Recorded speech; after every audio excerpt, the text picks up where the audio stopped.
Hello there, welcome along from the resplendent surroundings of Monte Carlo, the jewel in the crown of the Mediterranean. It's E1 Monaco and it's round 5 of 7 in 2025 for the UIM E1 World Championship presented by PIF, and it really is hotting up now with 3 rounds to go, including this one. And guess what, we've had 4 different championship leaders after the 4 first events of the season, and we now come here with only 7 points between the top 2 outfits and 21 covering the top 3. Greg Haynes and Shelley Jory-Lee are with you, and Shelley, the surroundings could not be much better in terms of the glamour. Let's just have a look then at the course for this weekend. Yeah, we've got a great course here in E1 Monaco. It's quite elongated. Obviously in qualifying, we have no short lap or long lap, just the standard lap to get that fastest time, which is so important for them for their grid positions. But some lovely long straights where we can get some real good speed.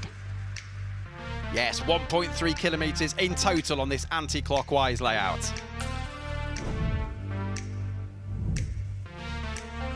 So, qualifying time trials, as Shelley has already touched on there. It is qualifying day here on the Friday afternoon in Monte Carlo. That's not a bad way to spend your life, is it, out there on the Med? Look at that. Well, that's my boat's just waiting for me. I'm just going to pop out for drinks later. Right, okay. I thought it was a you can't park there, mate situation, but yeah, okay. Well, I'll bear that in mind for later on. Thank you very much, Shelley.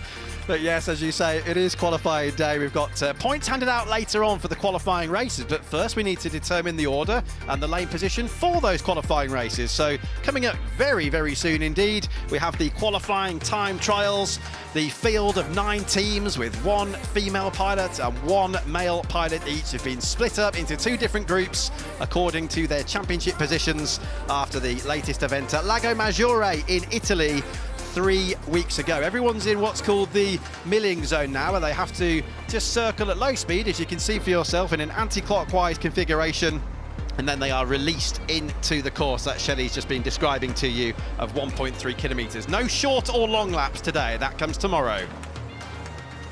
So, as I say, they've been split up into 2 groups. This is the first group we're about to see going out there, and we've got new boats as well, incidentally, for Drogba and Brazil after that collision last time out in Italy. Brady, they're your reigning champions, and they won in Italy for the first time this year. Alula, the new team for 2025. And then Aoki Racing, erstwhile championship leaders. Team Rafa are leading at the moment, and they'll be up in the next group. Perfect conditions here, look at that. Not a cloud in the sky. So 1 minute and 30 seconds to go until this first race of the weekend gets underway, but it is the qualifying time trials. And just to explain to you what's happening here, there's a minimum of 1 lap and a maximum of 3 for each of the pilots in each team. And by the end of these time trials, we'll have a combined average for the male pilot and the female pilot, and that will determine their lane positions for the qualifying races. So no points on offer at this point in the proceedings. This is all about seeding your placing for the qualifying races later on. And I guess when you're on board, Shelley, this is when the tension really just starts to build now. Although there's no points available, this is when it really gets serious for the first time. Yes, practice is over. It's all about the time now, and the nerves will be running high. It's obviously very warm in Monaco. I think we've got a temperature of 28 degrees C there. But as you can imagine, inside that cockpit, oh, I'd add at least 15, 20 degrees on top of that. You're in a fireproof overall, you're in a harness, you've got your life jacket on, crash helmet on, gloves. You might as well be dressed for winter.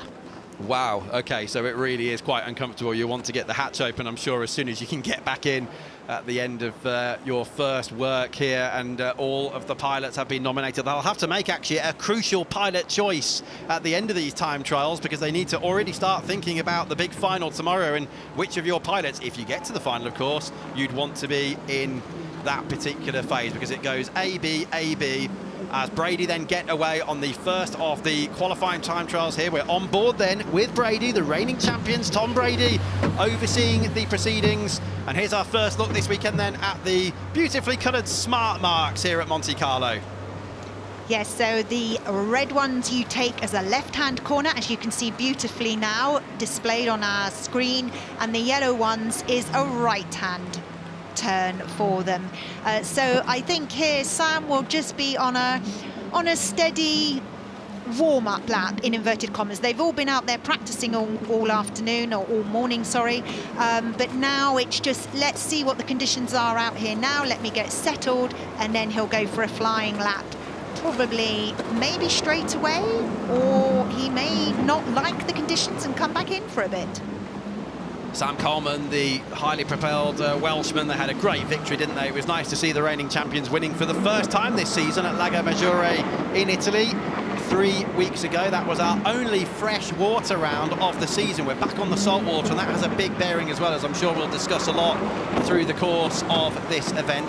Just to let you know who's actually out there in terms of the groups in this session, we've got Aoki, which is the pink and blue boat. They've already won earlier on this season, have Aoki twice actually, round 1 and round 3, Jeddah in Saudi Arabia and then Dubrovnik in Croatia. Brady, as you know, we've just been on board with Sam Coleman, and Rusty Wyatt's out there as well for Alula. Just waiting to go out at the moment are Drogba and Brazil, and we'll talk about them after, because they have brand new boats, which is not necessarily an advantage. We'll get into that in a moment as we ride for the first time with Aoki and Mashael Al-Abadan.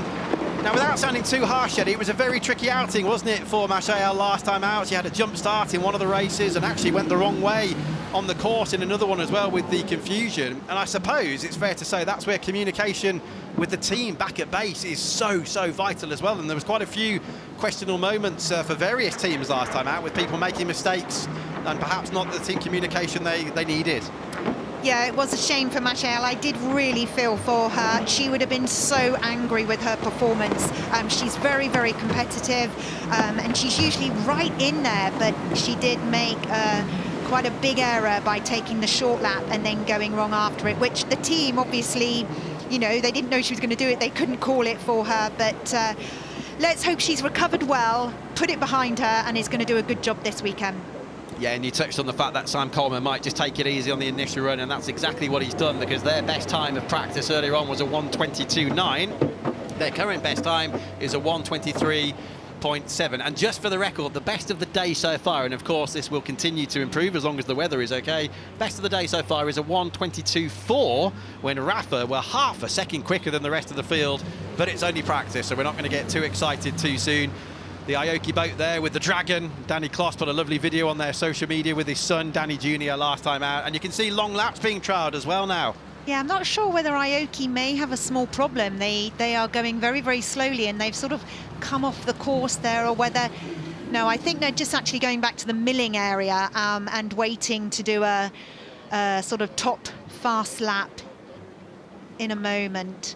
Yeah, now we should just see them as we ride with Drogba. It's Didier Drogba, of course, the Chelsea football star who oversees this team, one of the 2 new boats here in the field this weekend. And for those of you that didn't see it, have a look on the E1 YouTube page. There was a big collision, and also on our social media channels as well, because there was a big collision back at Lago Maggiore, probably the biggest collision we've ever seen actually since E1 started last year, certainly in a race situation. And it was Drogba and Brazil. Luckily, Timmy Hansen and Oban Duncan are absolutely fine after that. But we do now then, Shelley, have 2 new boats here this weekend. Drogba, the one we're watching now, is the RB11, and we have the RB12, Racebird 11 and Racebird 12 for those 2 teams. Now, some of the teams were actually saying they might have an unfair advantage because it's new boats, fresh out of the factory, but as you were telling me off air earlier today, that is not necessarily the case, is it? It's never necessarily the case, Greg, because a new boat, it takes time to dial a boat in. Yes, they're all one design. Yes, they're all coming out of the factory the same, and they should be absolutely identical. But the world isn't like that. The world isn't perfect. So every boat will have its little quirk and its little handling difference, and it takes... We always say in racing, it takes a good year to get used to that boat and the way it handles. So I would say they're on a disadvantage, if I'm honest. They've had no practice time before these boats were ready for this event. They've been practicing at Monaco, but it's not a lot of time to dial in a new boat. So is it a bit like buying the same pair of slippers, the same type of slippers, but not your actual pair? They just don't quite feel the same when you put them on? They don't feel the same. You haven't worn it in, you haven't got settled into it, and you're not sort of... I always used to say it's like being in love with the boat. You know exactly what makes it tick, and they won't have had that chance. Not that I'll be wearing slippers here, this is too glamorous a setting, isn't it? But that's more of a British thing to be doing. But anyway, instead of talking rubbish, let's have a look at how long we've got left in this session. 14 minutes and 20 seconds to go then. And this is the combined standings. Now you can see only 4 of the teams have blue next to their name, well, the number highlighted in blue there. That just depends on who's set time so far and who has not. And you can see 5 of them are actually without times. 1 still to set a time in this session, and then the other 4, remember, this is all according to their championship position coming into Monte Carlo this weekend, will go out later. But there's going to be 4 races like this before we get the actual results for these qualifying time trials. Yeah, the water looks calm. Us looking at it on the screen, it actually looks quite flat. But looking at the way the boats are handling, it's not as flat as we think. You can see there, Sam in the E1 Racebird there, it's sort of like dropping into the water. It's twitching occasionally, and he's having to work really hard to keep it balanced. Very experienced racer here, but as you can see, he's dropping into the water. What have we got on the trim here? We're trimmed out quite high, which is giving us stability. It's the opposite to any other kind of boat you've ever driven, so don't compare that at home with any other boat. Our E1 Racebird is a completely different kettle of fish. We're flying on the foils, and it takes a lot of skill to drive these boats. So you saw the ride height there. For anyone who follows motor racing in terms of 4 wheels and cars, you'll know that's all to do with suspension settings and tyre pressures and all sorts of things like that. Here it's different, isn't it? Because as you've just touched on, Shelley, the actual bottom of the boat, the hull of the boat, if everything's going well, shouldn't be touching the water, should it? They're up on the foil. So is ride height in this case just referring to the gap, as it were, between the bottom of the boat itself and the surface of the water? Yeah, absolutely. You've explained it perfectly. We don't want to be in the water. We want less drag. We want everything flying out of the water in that perfect position, as Sam is doing right there for me on cue. But as you see where he goes up and he's flying, and then he drops slightly, that is what we don't want. That's the skill. It's a real skill to fly and drive the E1 Racebird. Sam Coleman, 41 years of age, from right down in the southern westerly point of Wales. He was telling me yesterday it's about as far southwest as you can possibly get as we ride with Alula. Just to remind you, each team has 1 male and 1 female pilot, and they each have 1 of those out there in this session. So they can do anything between 1 and 3 laps. Of course, they'll always aim for the 3 if they possibly can. So Sam here, for instance, out there now, and his teammate, the Finnish female pilot Emma Kimalainen, will be out there shortly. And then later on they'll take their 2 individual best times, put them together, get an average, and then we'll have our order to determine the positions for starting in the different lanes for the qualifying races, when points will be available, by the way, later on today. Throttle then, and boost. Now that's something that's changed this season in terms of the boost. You're able to use it sporadically now. It used to be all in one go for a single lap in 2024, but that is not the case for 25. You can switch it on and off as you go, and it takes approximately double the time that you've used. So let's just say you're on the boost for 2 seconds. To get that charge back will take around 4 seconds, and that's very, very much part of the tactics. You see it being used at the start, so you see sometimes the pilots trying to save their boost and conserve some of that battery energy. Remember, these are all electric Racebirds, all electric boats. Sometimes they save some of that boost for the run to the line. And we have already seen in the 1.5 seasons of E1 some changes between the last corner and the run to the line thanks to that boost. It's all part of the strategy. The pilots in communication with all of the teams back on the dock here. You can just see in the background there, that's the famous Monaco tunnel and the Fairmont Hotel above it on the right-hand side of your screen. So here we go. Boost is the green line, throttle is the yellow line. And we often do see, don't we, that they stay on the throttle, which is operated with their right foot, and they don't even get off the throttle to go into the corners. It's often all done with the trim, as Shelley was mentioning before. And Sam has actually just done, for Team Brady, overall best in all 3 sectors. Right, okay, so they have definitely found something there, haven't they? And incidentally, when you see the graphics at the top of the screen, the colours are green for a personal best sector time, and as you've just pointed out on our timing screen here, Shelley, it's all purple at the moment, like a Christmas tree for Sam Coleman and Brady in the 3 sectors. I suppose also earlier on they would have been trying all sorts of different props as well, wouldn't they? They've got different choices with the props. They've had to lock them in now for today, and they'll have one more opportunity as Sam's teammate Emma Kimmerleinen watches on here. They'll have one more opportunity at the end of today to switch props, but once you've made a choice for tomorrow morning, you are locked in for the whole of the main race day here. So Sam seems calm enough, doesn't he? How does that compare then to what they did in practice earlier on? Their best, which was second, it was half a second down on Rafa, but their best was a 22.9, and now they've done a 23.7. So they know there's still time to find, don't they then? There's still almost, what's that, 0.8 of a second, even though they're 2.5 seconds and some ahead of Drogba in this session. There is more to find, so I don't know whether the conditions have changed a little bit, Shelley, or they're just taking it easy at this point in the proceedings. Drogba just making their way back in. Here's Brady, our reigning champions, and as I said before, on top last time out at Lago Maggiore. We've had 3 different winning teams from the first 4 rounds of what's been a really, really closely contested E1 season so far in 2025. We'll be able to chat with the pilots as well as the weekend goes on. One of the great features that we're able to actually go into the boat and chat with the pilots when they're either happy or pleased, depending on their results. Now, these yachts, although we were joking about them before, although I do believe yours is out there moored and we'll go out there later for cocktails, Shelley, but it can cause an issue, can't it? Some of the pilots were telling me yesterday, you know, with those yachts coming and going, and certainly other boats as well, it's not like Lago Maggiore, which was nice and calm last time out. That can cause real issues here. Oh yes, I mean this is obviously one of the most famous harbours in the world, and the traffic, as you can see, is quite, I mean we've got a little parking lot of super yachts out here, and when those boats move, they will cause some pretty big wash and waves that will roll into the harbour. I don't know whether they've put a rule out there to say, right, all super yachts must get out there, pick your spot, yeah, park, and you can't move until we've finished racing, which I hope they would have actually done, but I'm not sure you can say that to those super yachts. Yeah, good point. Would they listen? I don't know. I guess we'll find out as the weekend goes on. Have a look at where they are now, and let's see how they are by the time we get to the end of main race day here tomorrow. Remember what we said before, it's a spectacular setting though, isn't it? Absolutely beautiful down here in the Principality, but it's a minimum of 1 lap and a maximum of 3 for each of the pilots. So I guess what Sam's also done, he just put a banker lap in, hasn't he, to make sure nothing goes spectacularly wrong, get a safe time in, and now push as they get into their final runs, because he needs to leave things in a good state. He doesn't want to put too much pressure on his teammate Emma Kimmerleinen, does he? If he makes a mistake in this session, it'll mess up their average combined times for later, so they need to have that in mind as well.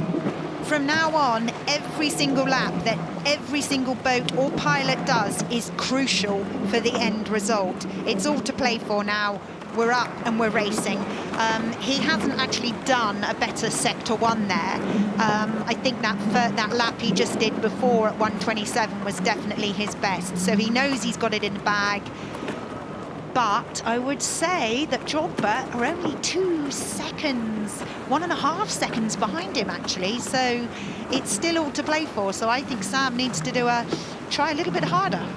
We were briefly watching Team Brazil there with a financial investment analyst, amongst many other things, including world jet ski champion at the helm, and that's Youssef Al Abdul Razak, who is here. Welcome back to Youssef, his first appearance of 2025, and he's covering for Timmy Hansen, who's away on Supercross duty this weekend. But this is Team Alula. Remember, they're a new entrant in the championship, so they don't have any of that data to go off, do they? As many of the other, well, all of the other teams do from last season. How are they getting on at the moment? Rusty Wyatt there at the helm, and they are down in 5th place. It's close though. They're only 29 thousandths of a second behind Brazil in those 4th and 5th positions. This is Aoki racing now. Steve Aoki is the team owner, the world famous DJ and record producer. As we look, I was going to say into the eyes, but we won't behind those shades of the Saudi Arabian pilot Mashael Al-Abaidan. Her teammate is Danny Kloss, the former racing driver who's had success, plenty of it actually, on 4 wheels here in the Principality of Monaco in the past. You can see the boost bar there. It's exactly what I was saying before. That green line underneath the graphic, which has just disappeared now, and it's disappeared because the boost has run out, and Mashael was using that boost all the way to the line, the 37-year-old pilot, one of 10 pilots actually in the field who has competed in every single E1 round since we started at the beginning of 2024. And there, sure enough, in the middle is Danny Kloss, and that's the view they get. Look, not just of the super yachts in the background, but the race birds in the foreground. There's worse views to have at work, aren't there? Yes, and on the right in the pink t-shirt is Ragesh, who is basically the team principal for Aoki this weekend, and great guy, lots of experience. He comes from Fujairah, of all places, I believe, or definitely somewhere in the UAE. So great guy with lots and lots of experience of racing, so they're in good hands there. Yeah, and we can't stress, can we, how important that communication is between base there, team back at HQ, let's call it. You see the camera on the top rotating around as well. But yes, from crew to the boat and vice versa, that's absolutely pivotal, isn't it? Yes, I mean, we've seen all sorts of incidents. You saw all sorts of incidents in Lago Maggiore where maybe the team should have helped the pilots out and called something. Yes, it's absolutely crucial that they've got eyes and ears everywhere on that course for that pilot.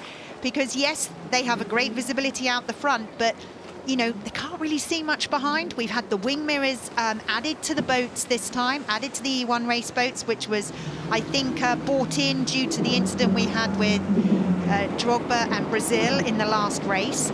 How efficient the wing mirrors are, I don't really know yet. Hopefully we can chat to one of the pilots later and just see if it is helping them and working. Yeah, I was wondering that myself. It will be very interesting, actually, because certainly looking forward, we've got a pretty clear picture, haven't we, here? We're right on the top of the race bird. We're on board with Drogba, as you can see for yourself. This is Micah Wilkinson, who's at the helm, the 29-year-old from New Zealand, starting his 4th event here in E1 this weekend. But often at the starts of races, unless you've got the best lane position on the inside, you can hardly see a thing, can you, when we see the other onboard camera, which actually looks through the screen, Shelley, which is the closest sort of interpretation to what the pilots have. It's almost impossible to see where you're going, so I suppose you really do need to rely on the team and instinct as well, I guess. 100% rely on your team. They'll be calling who's on the left, who's on the right, give them room on that corner. You can't cut it tight, or you would say something simply as, the corner is all yours. And then the pilot knows that he can take, or she can take the best line that she wants to, and she's not going to shut the door or carve anyone up, as it were. Yeah, in terms of shutting the door, that's something a friend of mine pointed out the other day, actually, when they were watching our coverage back on the E1 YouTube page. Emma Kimalainen was doing that particularly well back at Lago Maggiore last time out, and disturbing the wake of the boats behind. So if you shut the door and basic terms create a load of waves for the bike behind, for the bike, I've done it already, for the boats behind, that's my one for the weekend, Shelley. That's no pressure now for the rest of the event. But yeah, if you create a load of wake for the boat behind, they have to take a sort of wider line, don't they, into the corner, and of course they will lose time as a result. That all looks positive though, doesn't it, for Micah Wilkinson so far? I'm just looking at the timing screen. Who's done their 3 laps? Drogba have, Aoki have, Alula have, Brazil and Brady still have 1 more lap to go. I can tell you Brazil are just about to cross the line now to start, I believe, their final lap, or have they just completed it, actually? They're over the line now with Youssef. There he is, you can just see, and here he is live in vision with just over 1 minute to go. Sam Coleman then and Brady, will they have enough time though? We've got just over 1 minute to go, so Sam Coleman's going to get his 3rd lap in. He needs to go pretty quickly as we look across from the drone to Brazil. Shelley's already mentioned it, we do not have the short and long lap configurations here on what is known as race day -1. It's the Friday action. These are the qualifying time trials, so everyone on the standard lap, they're allowed to try out the long lap if they want to, or the short lap, but it won't count in terms of your time. You need to stick to the 1.3 kilometre standard layout. We are watching Brazil. How are they faring? I'm looking at our timing screen. It's a personal best for them, which is highlighted in green, as you'll see later on in the coverage. So personal best in sector 1. Let's see how they fare through sector 2 of 3. Now what's interesting, Greg, is that Sam Coleman's team will be looking at those times, and obviously it's quite obvious already that Brazil aren't going to beat Brady. So does Brady take that 3rd lap, or can he go, do you know what, I've done the fastest lap, I don't need to? I'd love to know the answer on that one, but he's going for it. I suppose it's more practice for him. He can go around the course, but he doesn't actually really. If I was his team principal right now, I'd be saying, basically, Sam, you've got qualifying, you've got the top position, don't worry about beating the time. Yeah, like no need to risk anything, as it were. Well, no, but then I suppose if it's a combined time, you might, you probably still want to do the best time you can. Well, let's have a look. Sector 1, he's put in a 17.9, so it's nothing particularly bad. In fact, it's showing him his 2/10s up, so it's actually not bad at all. Let's see what he can do, because Sector 1 was strong for him before anyway when I was looking at the screens here.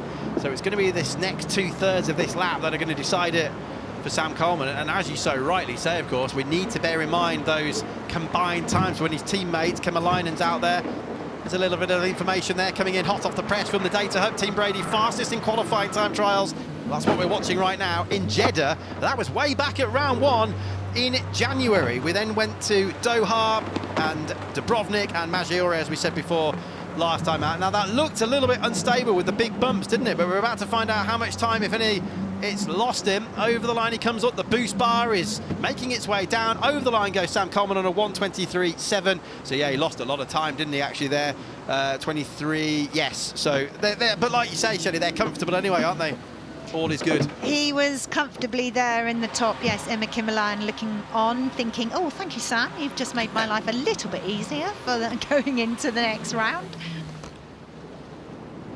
All is calm, and he'll be on the radio now back to the team. Emma, of course, watching the proceedings very carefully indeed. She could, of course, see the course, and they also have the same pictures we are all watching here from our commentary box or back at home or wherever you are joining us from. They have the same feed fed through to the teams here as well. So it is Brady who are not leading this championship. They're 21 points behind Rafa. So far, they've had a couple of 5th places. Their first podium was 2nd at Dubrovnik. And then, as we know, they won at Maggiore last time out in Italy. It leaves them 21 points behind Rafa, who are leading the championship. There is so much that will still happen, because 126 points remain on the board between now and Miami at the end of the season. We're going to try and jump on board now with Sam Coleman and Brady. Sam, nice one. Calm start to the event. It seems as though everything's going to plan. How's the conditions?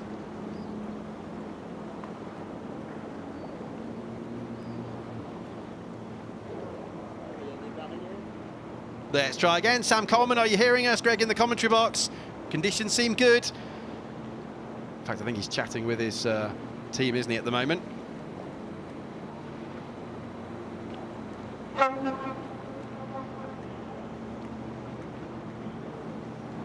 Okay, we'll try again at the moment, but let's see if Alex has got the latest for us. Alex Aljo, he's down there in the launch zone. Yes, I'm here with Michelle from Aoki Racing. Difficult start to the weekend for you. What happened out there? So, I know when we go to the Milling area, I missed the both chicane. So what I did, I missed the yellow buoys, which is both chicanes. The A buoy, though, is not a chicane, so I just took it, right? But it seems like I shouldn't take the red one as well. So, yeah. And I lost communication completely. When you lose communications completely, what do you do? I mean, you know the strategy, right? But what the sign you need is them to give you a sign to go in that, you know, it's a good time to start. And then someone from my team came down and tried just to do it with signs, you know, and yeah. You're without your team principal as well, one of them in Matilda. How much of an impact does that have? Oh, yeah. We're actually the team principal, the spotter, and the coach. They're not here last race and this race. But, you know, this is what I like about the team, that they stepped up, you know, and people started taking roles that it's not theirs, but they give the extra mile for the team, you know. I love it. Does it make it difficult, though, as well at the same time? Oh, completely. Yes. Yeah, for sure. Yeah. Oh, Danny's here behind you. Danny, can you come join us, please? We were just talking about the fact that you're missing some key members of your coaching staff, your team principal, and what kind of impacts that's having. No impact, we're good. So how confident are you feeling? Yeah, no, we're feeling good. I mean, Michelle has done a good job, you know, and now it's my time, and racing is racing, you know, at the end. Of course, we want everyone here with us. Everyone has a key position and something special, but we have to do our job the same way. And the team steps up, you know. They take roles that they're not theirs, but they do it because of the love of the team, and they push, you know. So yeah. Thank you so much. Good luck this weekend. Thank you. Thank you. Thanks, Danny.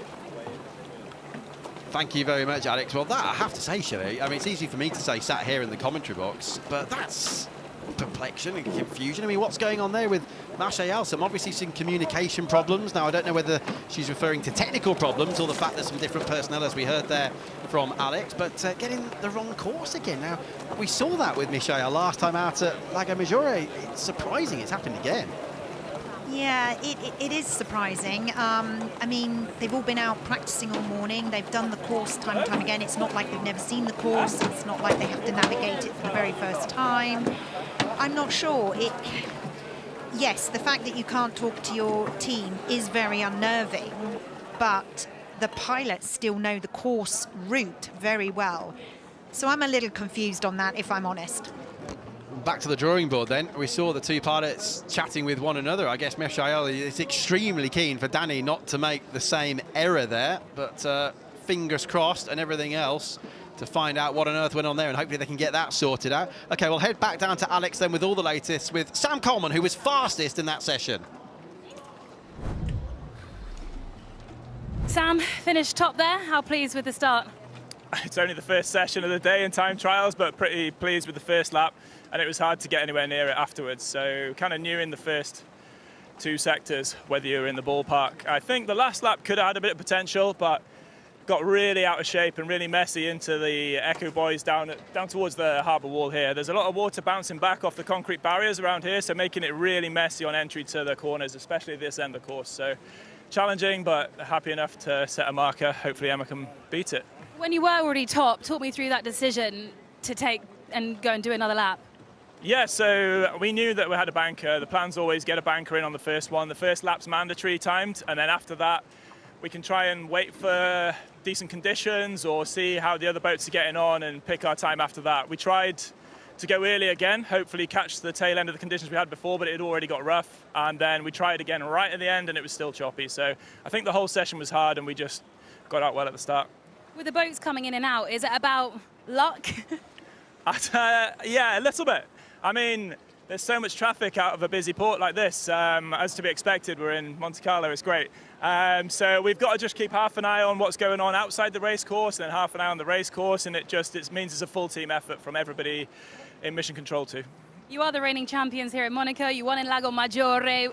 Talk me through the mood. What's the mood like in the Brady camp? It's really exciting to be back here in the jewel of the crown of Formula One racing, and it was such a privilege to win here last year, and we hope we can get on the podium again this weekend and maybe be back on top. In front of your owner as well.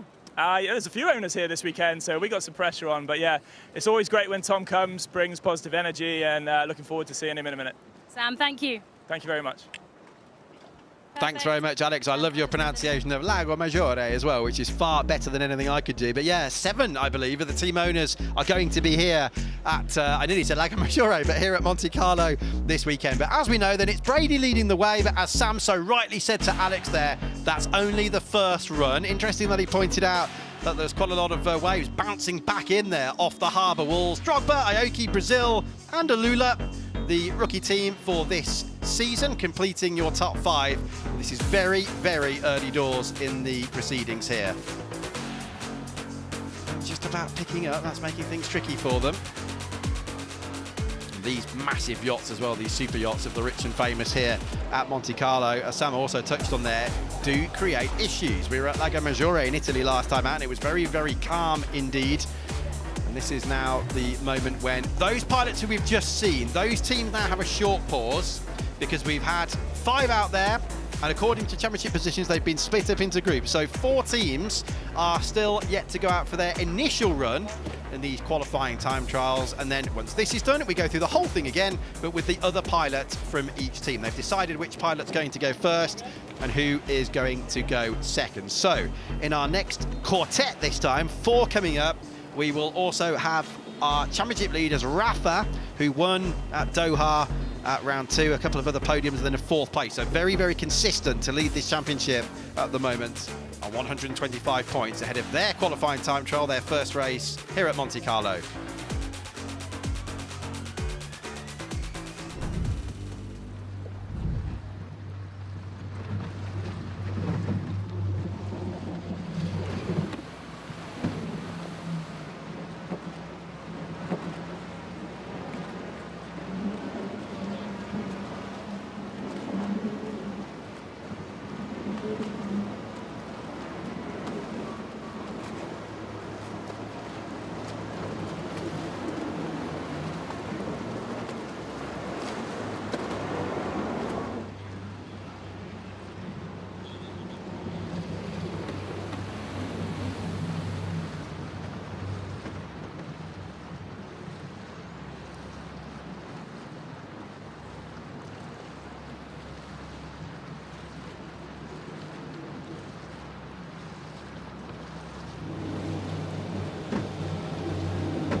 So stand by, more qualifying time trials coming your way here from E1 Monaco. It is round 5 of 7 for the E1 World Championship of 2025. We have another 4 teams coming up now, and down there, bringing us all of the latest, is Alex Aljo. Sarah, thank you so much for joining us. I know you are in the zone. You've just been giving your final instructions to JP. Tell us what you've been saying. No, it's just to make sure, you know, everything in the boat is how he likes it when it comes to different settings that we have that we can change up in the boat. So it's just to remind us that before he goes on, because we try to keep like the communications to a minimum, so when he's out there, he can focus on what he needs to do and what needs to get done. What are the conditions like? How challenging are they? It is quite challenging. I thought Croatia was rough, but this is a massive difference because of the type of wave conditions. So the massive swells and the boat is almost disappearing from underneath, in between each wave. So it's more difficult, but nothing we can't adapt to and need to adapt to. What is the best way to handle the conditions? For myself, it's just a matter of just reading the waves and trying to find the best path in between. So it's just, I think this condition really challenges each pilot to how adaptable they can be, because every lap is completely different from the one previous. There's no consistency in this at all. Long way to go, I know, but how hopeful are you that Team Blue Rising could finish on the podium here in Monaco? I have high hopes. You know, we've been doing really well. We've been learning a massive amount every time we've gone out, and there's been 4 races and we've podiumed twice so far. So we're really hopeful to make a 3rd time here in Monaco, and it would be quite an iconic place to podium. Certainly would be. Sarah, thank you so much. Good luck. Thank you, guys. Thank you for everything. Okay, so a lot to take into consideration here for Team Blue Rising, and funnily enough, we were actually chatting with her teammate there, Sarah's teammate John Peters. You can see him on the graphic there, the American, just a few moments ago. 2 types of waves to deal with here, John says: tall, long waves, and chop, and I'm sure Shelley can shed more light on that in a moment. Rafa are our championship leaders. They're about to go out for the first time. Miami, who will be racing at home at the end of the season in November, and Westbrook, they've had all sorts of problems with the wiring loom here. They've hardly get any laps in so far in practice. So where on earth do you start to unravel all of that as they get ready now then in the milling area? There's Rafa, our championship leaders. So on board now then with the Spanish female pilot Chris Lazaraga getting ready to go. Their championship lead, I remind you, is 7 points over Aoki Racing Team and 21 points over Brady, the reigning champions. So let's talk about those waves then, Shelley, as we get ready to get underway here. So we've got tall, long waves and chop. What does that mean? So tall, long waves means that they're quite high, as in tall. So it looks flat, but it's not. You can actually see there's some quite big rollers there coming in, especially in the top of our screen there. And when it says long, it means the gap between the waves. So the boat jumps, and as the E1 Racebird isn't that long, it basically lands in the hole before the next wave. Not easy at all in any kind of powerboat racing. And even harder when you're trying to fly on foils and keep it steady and even. So is that something you can really calculate, or is it pot luck at times as well, depending on the wave you catch, or, you know, traffic around you, other boats moving around, the weather conditions can change? You know, how much can you actually calculate that? You can't. You're on an ever-changing surface. This is what makes racing boats on water so challenging, because your surface is changing underneath you all of the time. And the E1 Racebird, add the foils to it where you're trying to fly at the same time, and you've got a lot to handle in one go. Yeah, you can see here John Peters is trimmed out, so he's actually trimming out is actually giving him stability. So he's already feeling that this boat is unstable, and you can see he's trimming quite high there to really stabilize it and keep it out of the water as much as possible. He's actually doing a good job there. He's doing okay. But there you go, he would have hit a wave there. Again, we're hitting a wave. Turning the corner, obviously he's got to do the best he can. He wants to dip that foil in, turn it nice and tight, and not cover as much ground. Cover the least amount of ground possible, basically. So Blue Rising, yeah, I was going to do exactly the same thing. We're both looking at their times from earlier. They did a 1:24.5 earlier, and now they've done a 1:29.4. So obviously there's a heck of a lot more to come. That was a very, very calm first run. I guess he's just been careful, get that banker lap in, but at the same time, as you say, conditions are looking a little bit more difficult now than they were in practice earlier on today. It's Virat Kohli, incidentally, the cricketer, the world-famous cricket superstar who runs that Team Blue Rising, but we're on board with Miami now with Anna Glennon.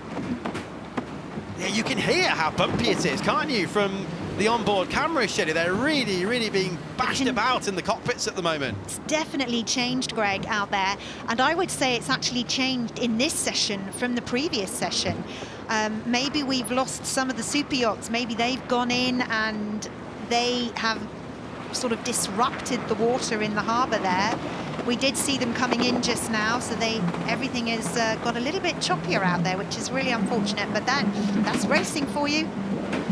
It certainly is. It's the luck of the draw. Wind speed at the moment is just shy of 13 kilometres per hour. We'll keep an eye on that as we continue, but 13 kilometres per hour at the moment. More from the data hub then. Team Rafa, you look down on them now.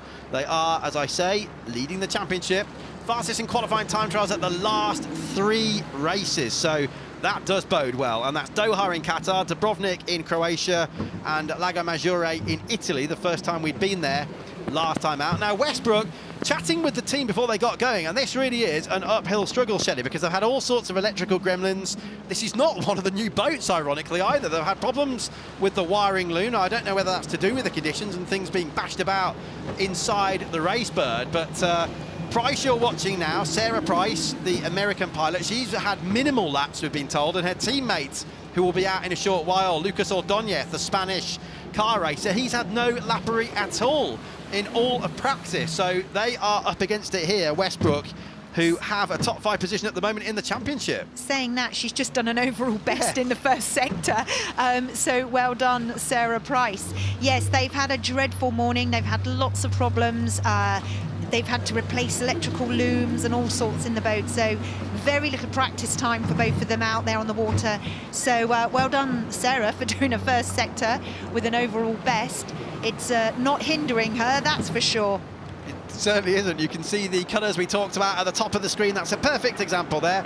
For the benefits of timing, the lap, which is 1.3 kilometres, is split up into 3 sectors to help us gauge everybody's progress. So purple there in sector 1, that's the overall best, as you've said, Shelley, the best first sector time we've seen so far in this session. Green, their personal best for that team. Obviously that's to be expected in terms of a personal best because this is their first flying lap, but the overall sector time is promising. Where are they as they cross the line? And there is your answer, topping the 4 boats in this session so far. As you can see on the left hand side of your screen, overall it's 6th, and the reason is, although they're fastest in this phase, look, shake of the head there from Lucas Ordóñez, because they know they've got this uphill struggle after the problems, and as we've suggested, it certainly seems like the weather conditions are worse than they were before, and that really is luck of the draw. And of course, if it stays like this, it's going to put the pressure on Lucas, because he's done no laps at all because of those electrical problems in practice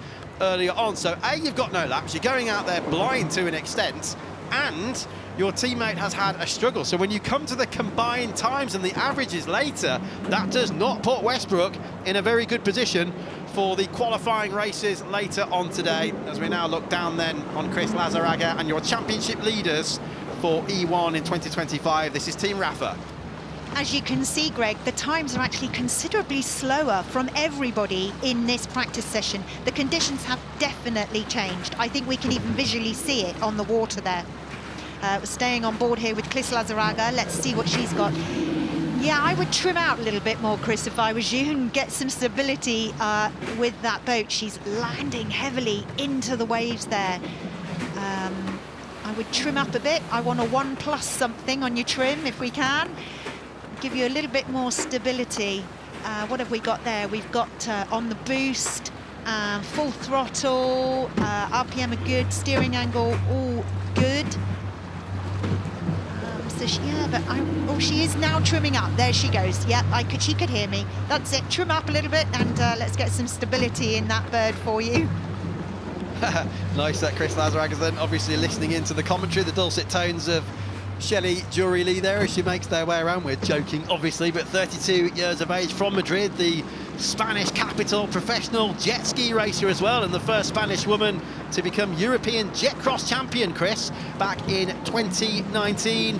And let's not forget, we talked about it last time, she recovered brilliantly from a very, very bad accident in 2022 in Italy. So she's doing all she can, isn't she, Shelley? Personal best in sector 1, personal best in sector 2, and Rafa then over the line now, and they are 3rd in this particular phase. But as you can see on the graphics on the left-hand side, it's 8th overall because of the worsening conditions. So it may well be the wind speed, it may well be the fact that that big boat came into the harbour, as we saw. The big boat came in just behind there, where you saw the team member, well, just in front of them. Look, there's a boat in the background, but an even larger vessel came in about 10 or 15 minutes ago. And I don't know whether, as Sam Coleman was telling Alex, it's just bouncing off the harbour walls, isn't it? So you're getting waves in both directions. 10-15 minutes ago, that wouldn't really be affecting us now, if I'm honest, Greg. I think the conditions just generally have changed. We're going later in the day. The wind has maybe picked up a little bit. It's just getting busier out there, and they've just got a poor show. But don't forget, the first group have to go out again in a minute, so they're going to all have to contend with the rough conditions as well. They were lucky they got it just now, really. Yeah, the afternoon breeze is definitely picking up here, isn't it? It's 18 minutes past 3 now, local time here in Monte Carlo, and traditionally, look at the lack of visibility. Traditionally, that breeze will keep picking up. There's those mirrors. Now, you mentioned it before. They are a new addition for this weekend. I think the general school of thought is it's following the very, very heavy crash we had at the start of the race-off, wasn't it? Last time out in Italy between Brazil and Drogba. So I guess a good idea in principle. Does it make much difference, do you feel, in reality, those wing mirrors? Yeah, they do. They absolutely do. I'd love to speak to one of the pilots and just see how they're feeling on the E1 Racebird, if it's helped. They did have screens inside. They had a rear camera, but a lot of the pilots said it wasn't actually that great for them. So I think what they've done is, as we know, the E1 Racebird is developing all of the time. It's still very, very new out there in the world of racing. So I think we've ditched the screen and gone for the good old basic wing mirror. It's not technology. It's a good old standard wing mirror that you have on any car or bike, and it probably works. Sarah seems confident enough, a smile on her face, and you can see why. Look on the left-hand side of your screen, because we've got a blue highlighted number inside the all-important top 5. So well done, Mr. Rapid Starter yourself. John Peters, he moves up then to push Alula down into 6th place, and Brazil to 5th, Team Blue Rising. That's promising then for everybody else, with, as you can see at the bottom of the screen, just over 5 minutes to go. This is Group 2A, so the second group in terms of their positioning in the groups, their championship positioning from the last round, and A meaning their first of their qualifying time trials here as we ride with Westbrook. Well, they seem to have got the wiring loom sorted out, don't they, after those technical problems earlier on. You hear the foghorn in the background there from one of the ships here in Monte Carlo. So look, flat on the throttle with the right foot there of Sarah Price, using the boost, using the trim, didn't come off the throttle at all, Shelley, through that last corner.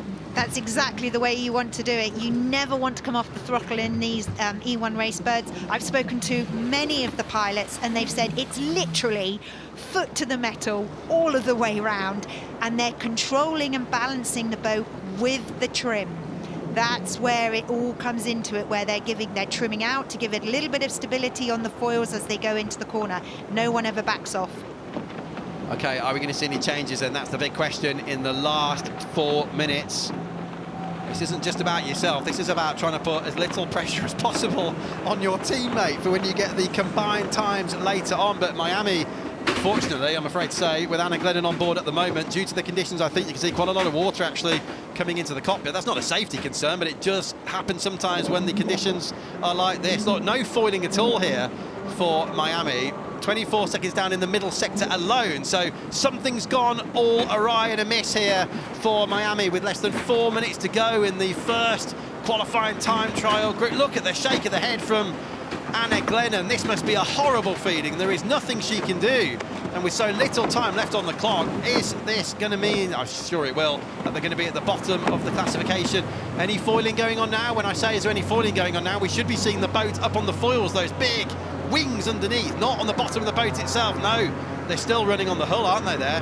Yeah, she's actually got no air underneath, I believe. She is literally on her bottom, as it were, dragging along. I'm not... is she coming in? By the look of our graphic down here,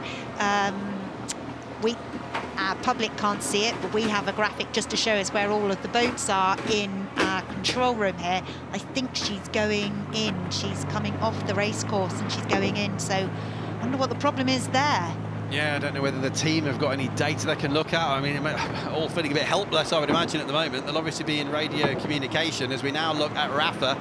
Our championship leaders have done 2 laps. In fact, everybody, each of the 4 Racebirds in this particular segment have done 4 laps so far. But look at this now. Chris Lazaraga from Spain, from Madrid, personal best, green, sector 1. Overall best time, purple. That's the magic colour we're looking out for there in sector 2. The 8th overall. Can they get anywhere near the top 5? That's the question. Nothing particularly special then in sector 3, and they remain 3rd in this session. But as you can see, much further down, 7th, of course, 8th, sorry, in the overall running at the moment. So there is work to do, but look, a shake of the head. There's not much you can do, though, when the conditions worsen as they have here. I mean, Team Blue Rising with John Peters were the only boats able to actually crack the top 5 there, weren't they, in this particular session?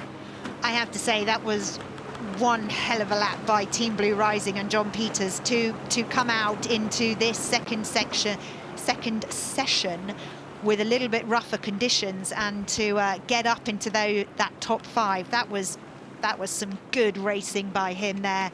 Nothing stops him, does it? He is like out to win every time. But what has happened to Team Miami, I just don't know. We seem to have, where are they? They're still, yeah, they're coming back, but they with a plus 20 seconds on that. That is definitely a fault. Yeah, they are now crawling their way back in towards the mealing area first of all, and then the launch zone. So obviously an issue as we ride with, or briefly we did there with Team Blue Rising. But yeah, like you say, Anna Glennon, the gap was 17 seconds. I mean, 14 seconds back from the nearest closest other boat, which was Rafa in 3rd place. And sometimes we talk about what's known as cavitation when they drop down off the foils, but that was a lot more than that. We didn't see any foiling at all there, did we, for this boat here?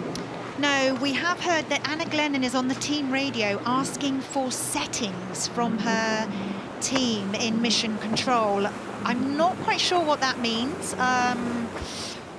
Not sure what she's asking for there, but they definitely have a problem, and hopefully we can find out at the end what the problem was.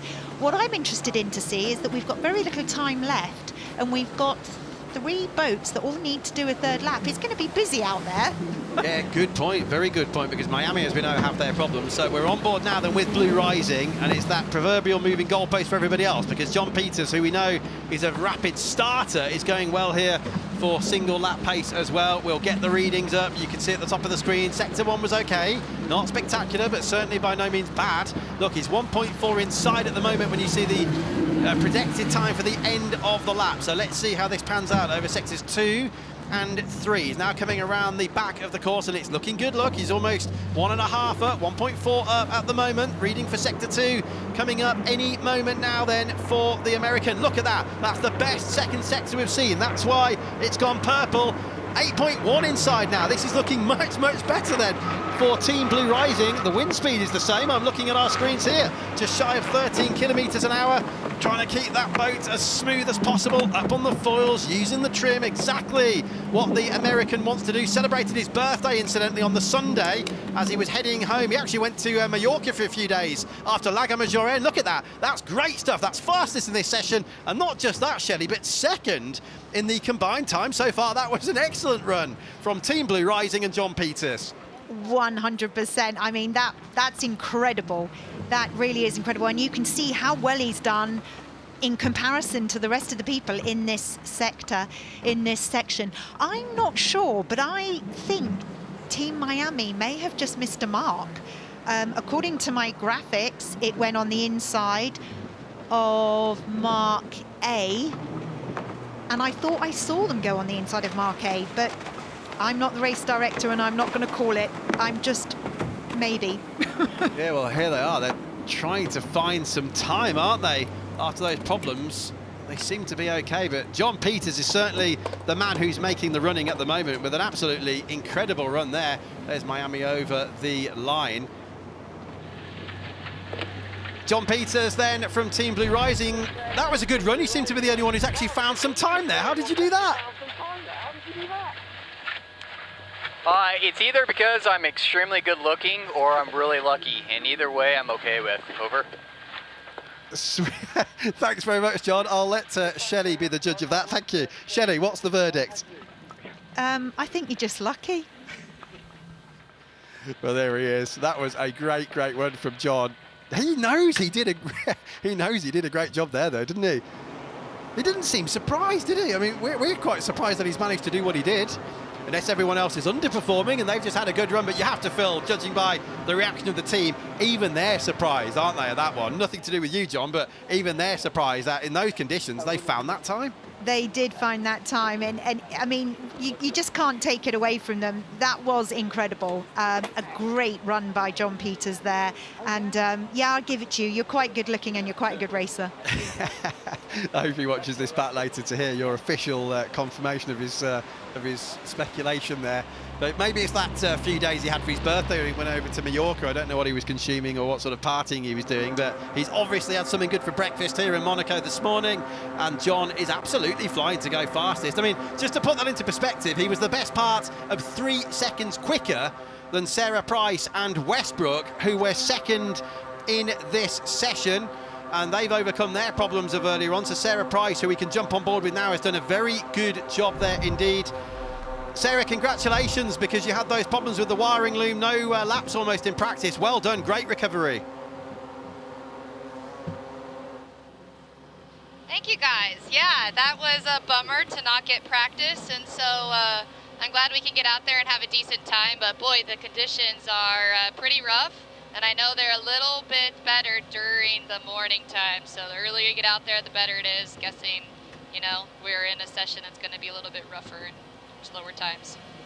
Thanks, Sarah, much appreciated. We'll let you go and catch up with Lucas and, of course, the rest of the team, because Lucas Ordonez, Sarah's teammate there, has done no laps at all so far today because of those electrical problems earlier on. So well done indeed. Blue Rising lead the way with John Peters, Sarah Price second for Westbrook, so that's the Virat Kohli team, and the Will Smith team 1 and 2. Rafa, the championship leaders, have some work to do, don't they? And Miami as well.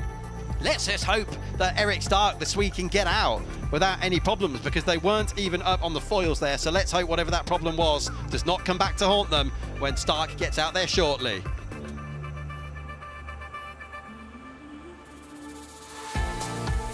Stunning setting here in Monte Carlo. We were looking across the roof of the Fairmont Hotel and surrounding buildings there. They've been racing here on the streets one way or another since the late 1920s. And this was one of the venues we actually had on the inaugural E1 calendar last year, 2024.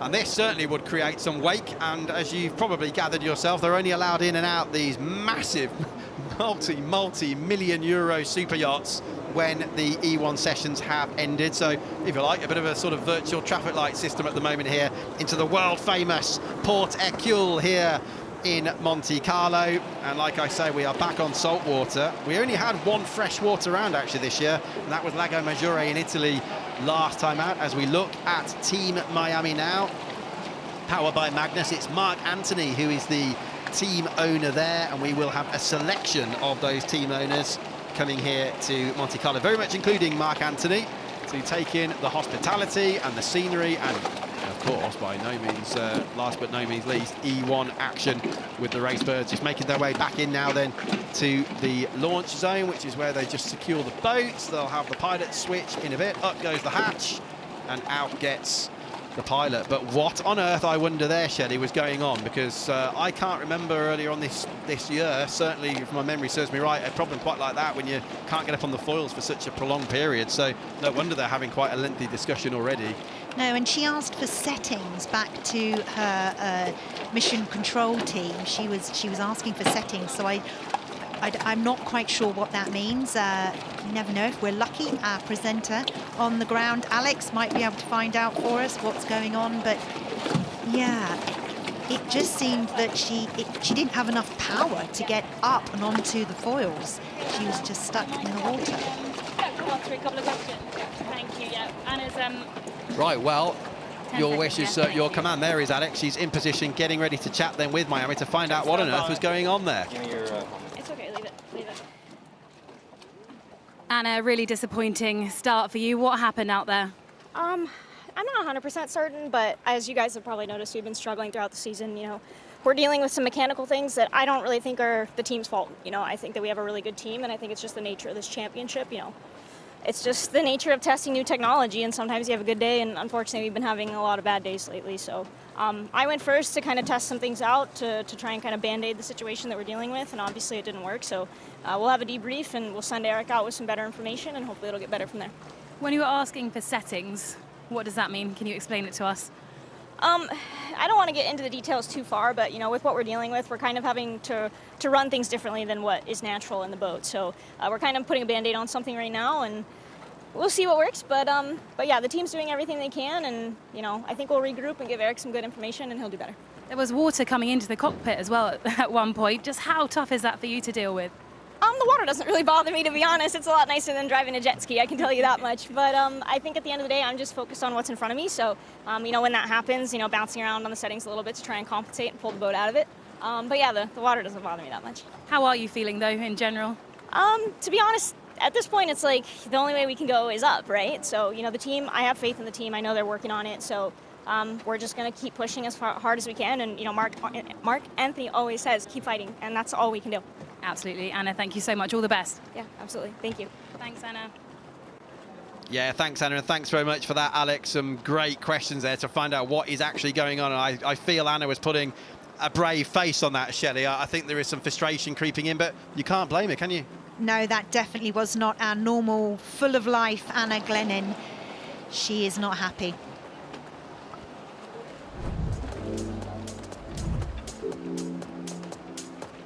Wow, trials and tribulations already then here at Monte Carlo. This is E1 Monaco. This is round 5 of 7. Welcome along if you're joining us for the first time this season. We're in what's known as the qualifying time trials here, where all of the teams have been split up into 2 groups according to their championship positions, and each of their 2 pilots have up to 3 laps to determine a good starting position for the qualifying races later on.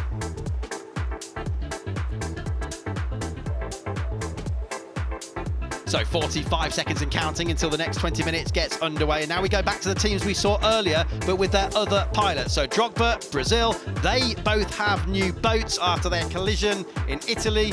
Brady, who won last time out for the first time this year. Alula and Aoki, they've won twice already this season.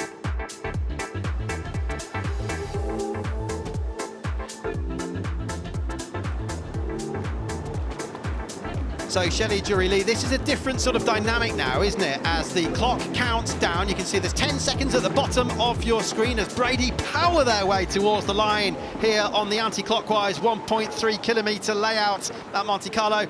Oh yes, that looked pretty much perfectly timed there from Emma Kymmelainen. The idea is to not have to back off the throttle before the line. You want to get as good a run up as you possibly can. You saw the Finnish pilot there was on the boost as well. 30 seconds of that available around the lap. But this is different now, isn't it? Because her teammate Sam Coleman's already been out there, had a decent run. He was fastest in his group.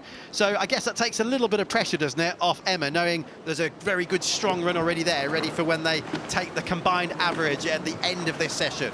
But I just love their strategy, Greg. Team Brady always go first. They are straight off that line and want to be on that course before anybody else for the least amount of traffic. And I've got to say, that's really down to experience of the team. Sam Coleman would know that from all of his years of racing, and I bet he said to Emma, make sure you get out there first and cross that start line, literally on the moment we're allowed to qualify. It's a good strategy, and it usually helps them, and here we go.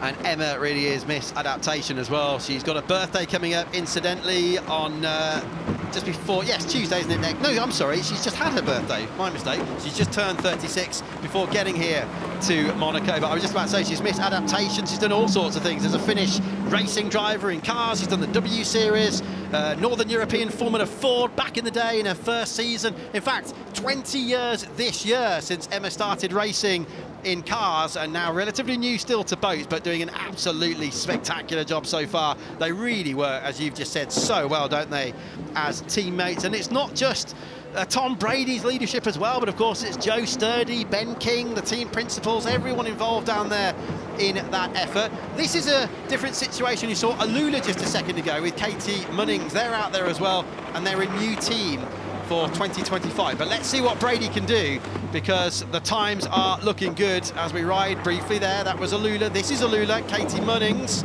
around the last few smart marks.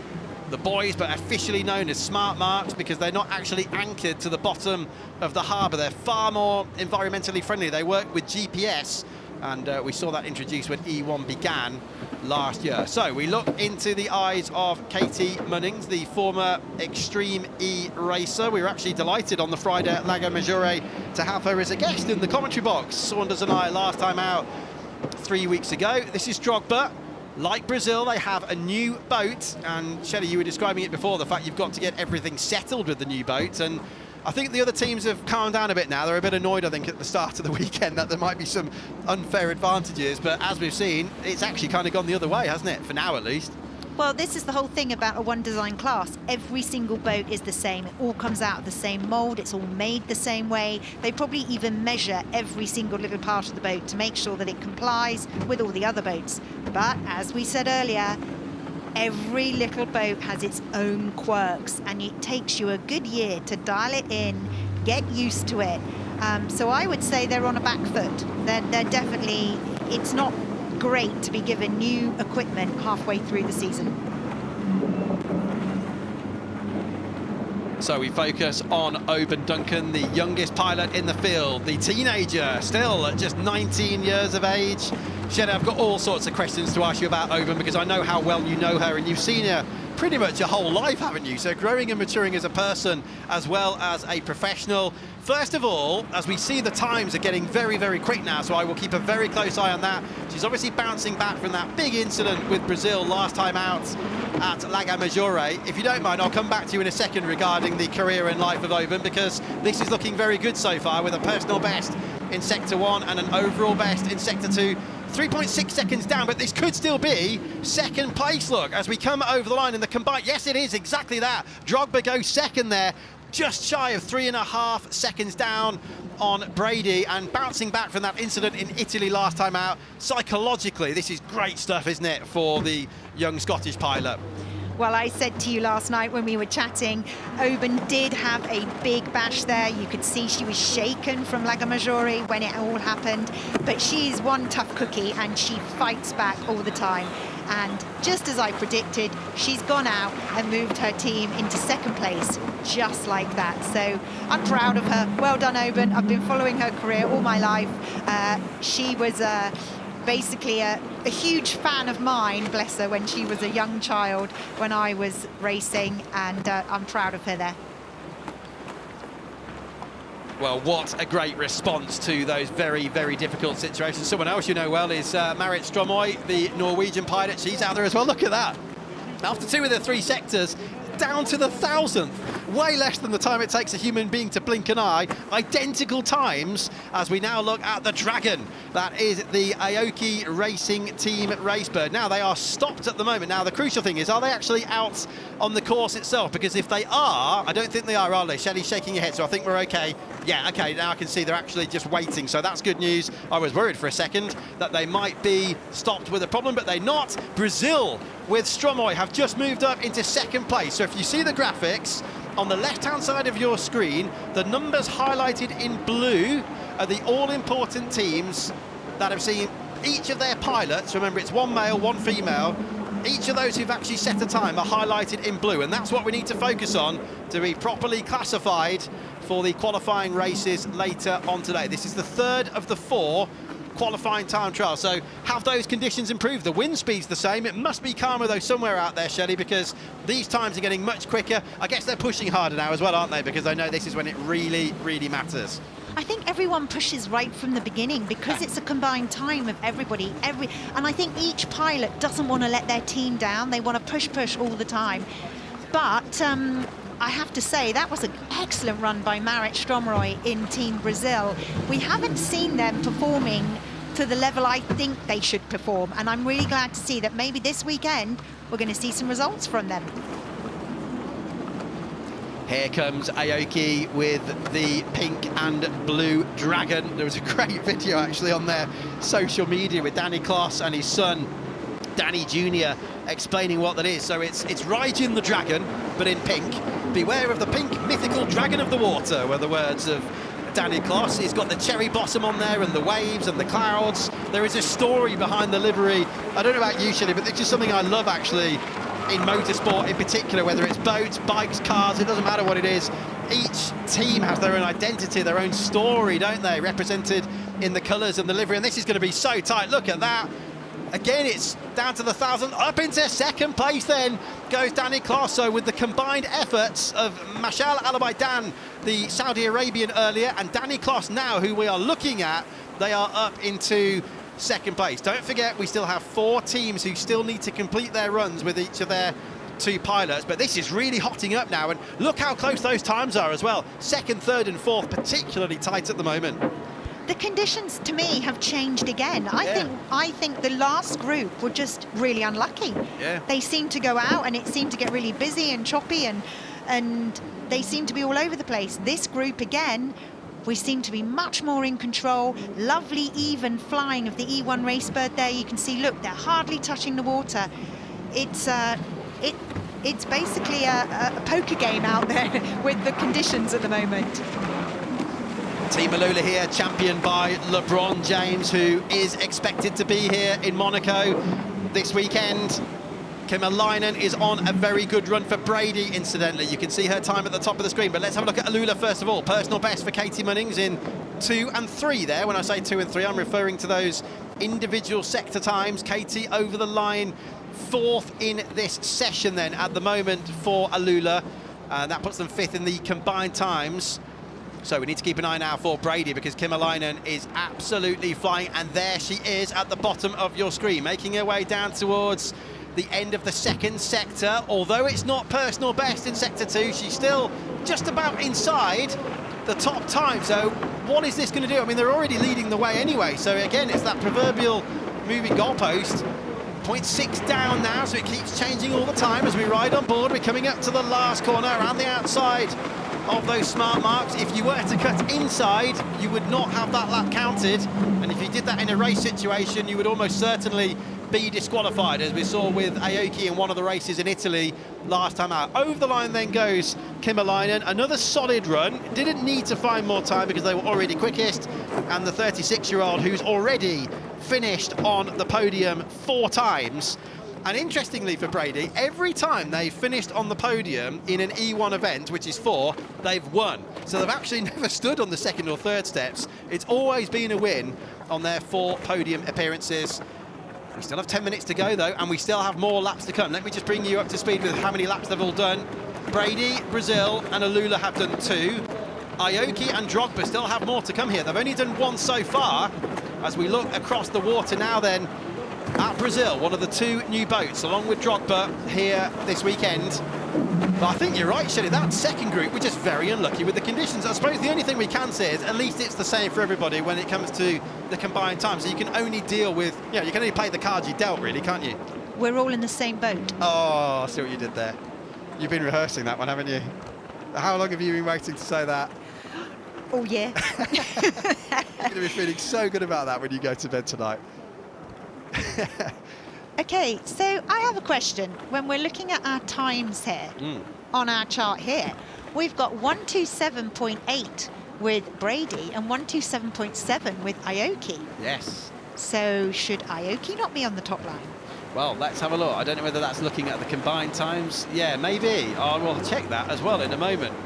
Open Duncan's out there, look, personal best in sector 1. But yes, good question. We'll work out what's going on there with the timing system as Duncan, the 19-year-old, makes her way back down towards the second half of the lap. You see the rescue team in the middle of the lap there. If you're wondering what that jet ski's doing there, that's our ever-efficient rescue team, always there just in case, outside of that smart mark. You see the boat now tipping to its right, hour left, up on the foils. Doing a great job there. Yeah, that accident back in Italy has not affected her as a time. I mean, you said already to me at dinner last night that she's a very tough cookie, and she's proving it here, isn't she? She's probably actually out there and wanting to prove that she's still in the game. You know, don't mess with me because I'm actually still here and I'm out to win. But she's doing very, very well. She will want to improve on that. I mean, she's dropped down to 4th place now, so she will want to get up there a bit. Over the line, and they are 4th overall at the moment. Okay, let's get down to Alex. Yusuf, you moved from Team Drogba to Team Brazil. You've been the reserve pilot for the last 2 races, but now you're stepping up in Timmy Hansen's absence. How have you found it so far? It's amazing. It's good to be back racing with the E1. I stepped in for Timmy because he has another race at the same time. And as we started the time trials just now, I finished with the average time, you know, from being been racing since Jeddah, coming into this race. It's not far paced than the rest, and Marit did a good time. So hopefully we get in the top 5 going into the next session. Good luck. Thank you very much, Youssef. Thank you, guys. Thanks, Alex. Yes, Timmy Hansen doing Rallycross this weekend. That's why he's not here. But in the meantime, look at Danny Kloss. He's absolutely rapid here in Monaco, whether he's on the streets or whether he's in the harbour, because he was on pole position here and on the podium in GP2 in 2010. He shared that podium with Sergio Perez and Pastor Maldonado, and now look at that in this session, almost fastest in all 3 of the sectors. He's fastest in this session, but on the combined times, they're just trailing Brady, as you can see on the left-hand side of your screen, by 1.5 seconds. But the good news for Danny is that he still has one more lap, as do Brazil, Drogba and Alula. Alula, of course, championed by LeBron James. Kymmelainen and Brady still only 1 lap, so 6.5 minutes to go. And Brady have 1, 2, now they have 1 more because Emma has just crossed the line and they are second. So what can Brazil now do? They're 3rd in the session and 3rd on the combined times, with Marit Stromoy here from Norway, personal best in sector 1. Ordinary with respect, sector 2.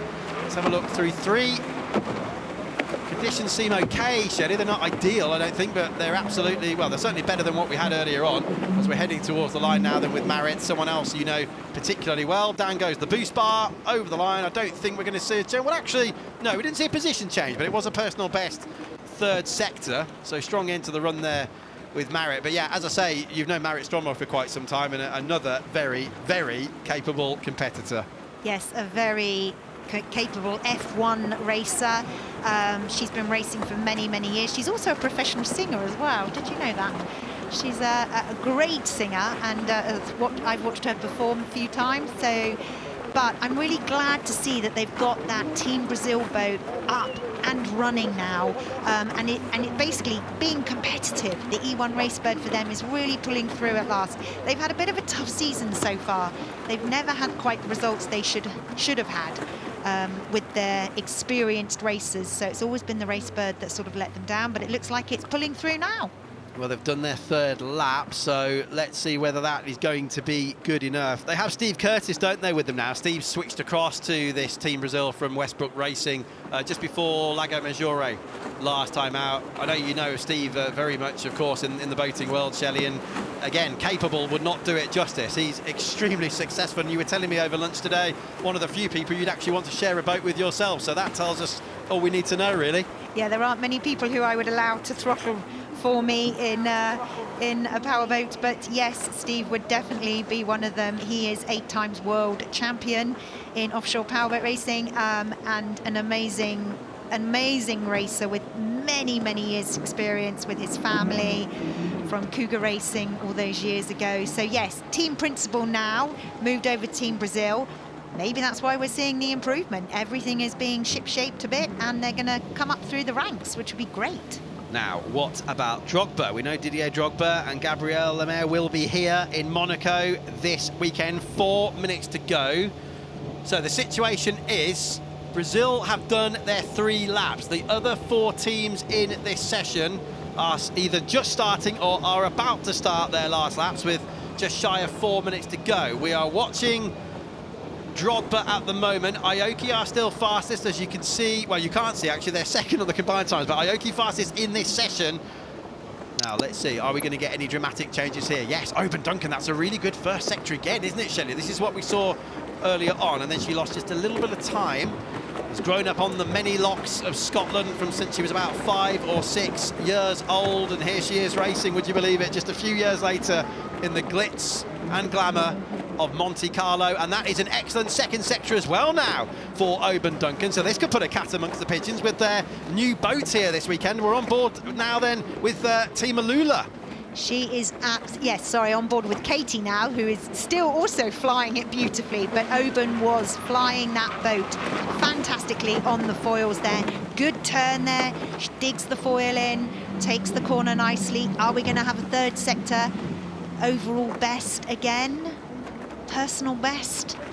No, unfortunately not. But it's moved her into second place. Yes, which is, it has. She will love that. Yeah, well done. That is a great run. And if you're wondering why, just to let you know the situation, they are third in this session, but as you so rightly say, they're second on the combined times, because that's when you need to factor in the average combined best of both of the pilots. So what a run that was from Oban Duncan. And they went well in Italy as well last time out. They actually picked up a point in the qualifying races for finishing third. We'll get the qualifying races later on. Now, Katie Munnings, that wasn't the best second sector.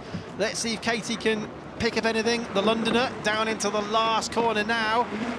Katie Munnings here with Team Alula, championed by LeBron James. You see the splashes up on the screen there. Not too bad in this part, but when they get going in races later on in the weekend, it is almost impossible to see where you are going. And that's why, as Shelley said before, they need good communication with the team, and that was a great last sector.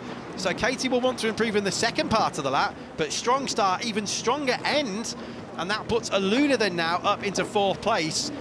It's just the calm before the storm though, look. Sam seems calm enough, but he knows he's still got some work to do, doesn't he, when he gets back out there in a short time. Yes, very calm there, and very cool in his cool vest.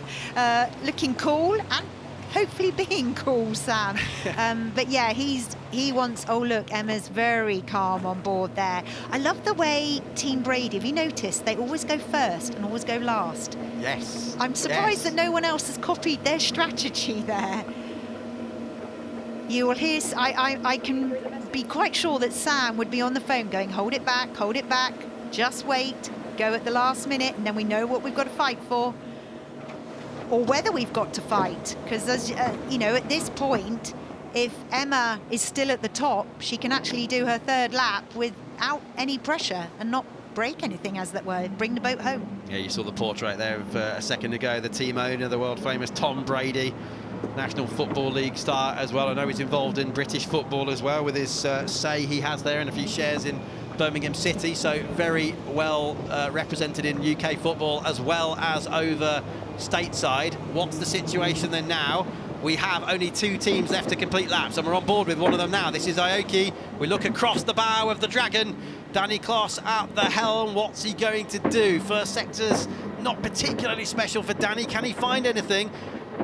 They're still fastest in this session, but if you can just find something, it would help with their combined times, because as you can see, they're behind Brady and Drogba on the combined timesheets. This is actually looking quite calm, isn't it, by Danny Kloss standards. We're now making our way back towards the harbour here at Monaco, and this is where we'll get the reading for Sector 2. And there in the background, as you've said, Shelley, they've gone first and they've gone last, and that's Brady. Yes, Danny has found something, because his sector time has matched the colour of his boat. So what's he going to be able to do?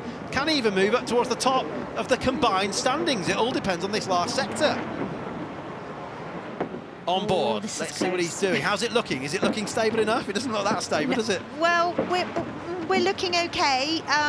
Let's see how he gets around this corner, which is always the tricky bits. It's all very well driving a boat in a straight line, but the E1 Racebird is very difficult to corner because you are balancing it on the foils. And as we've said, is he going to do it? No, unfortunately, not great. Was a bit of a. We've got, to me, Team Brady here seem to be, can you see like they're twitching in the water there? Yeah. Where she's sort of like moving, and that must be very, very difficult to drive and handle. And as you can see, her times are showing that she's struggling there a bit. But have they done enough to stay at the top?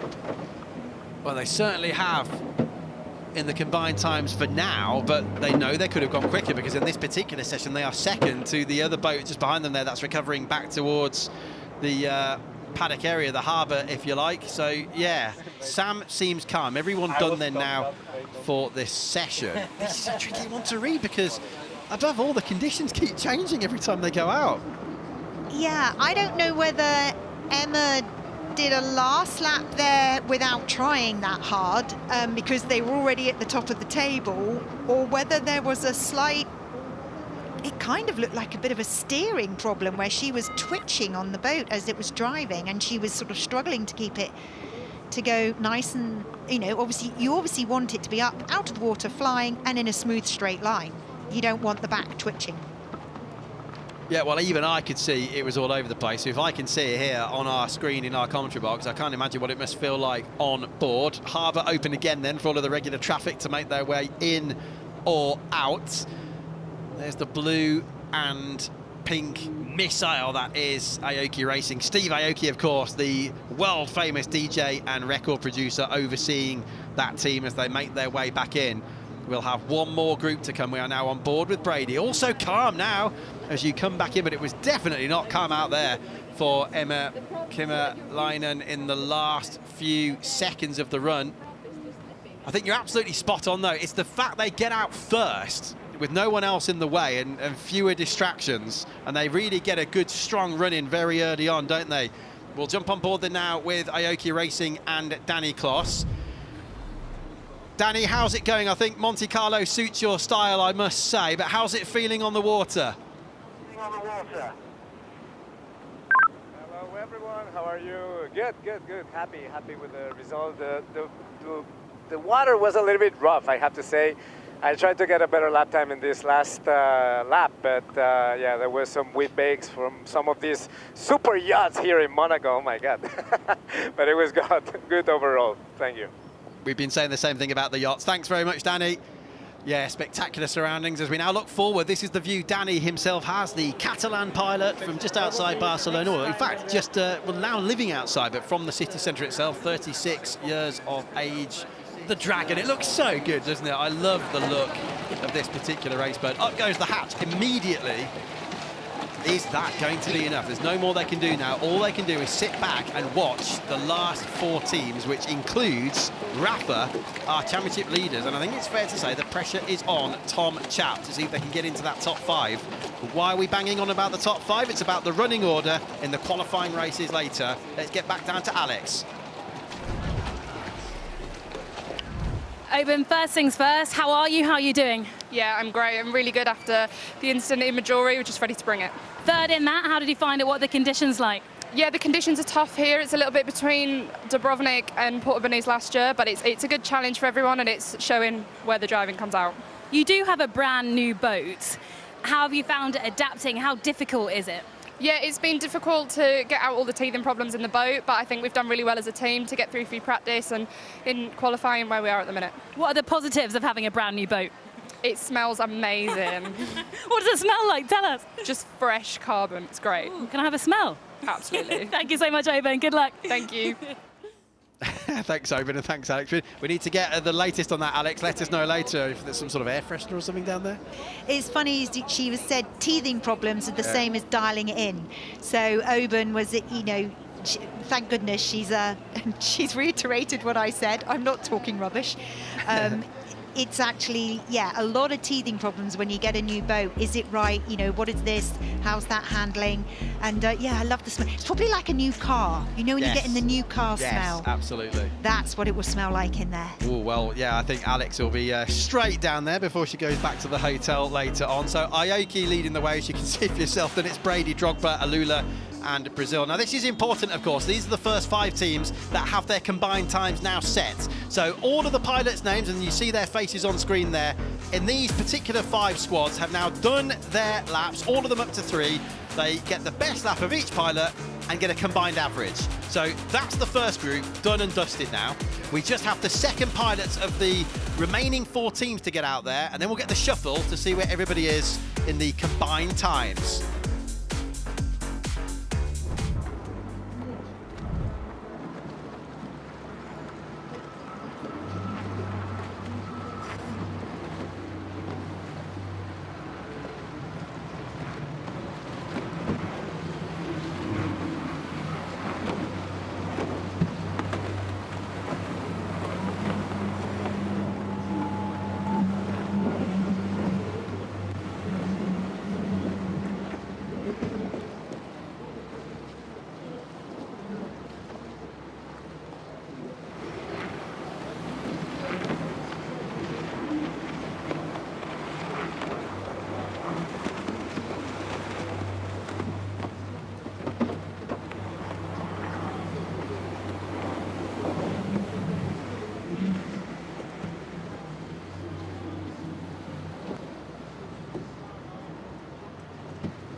So things are hotting up now because we have just 4 boats to run at the end of the qualifying time trials, and then we will know the top 5 teams for the all-important qualifying races later on today here at E1 Monaco. Why are the qualifying races all important? Because the first championship points of the day will be handed out at the end of the day. 3, 2 and 1 for first, second and third. Here's your 4 final teams then in the qualifying time trials. Blue Rising, Rafa, Westbrook and Miami.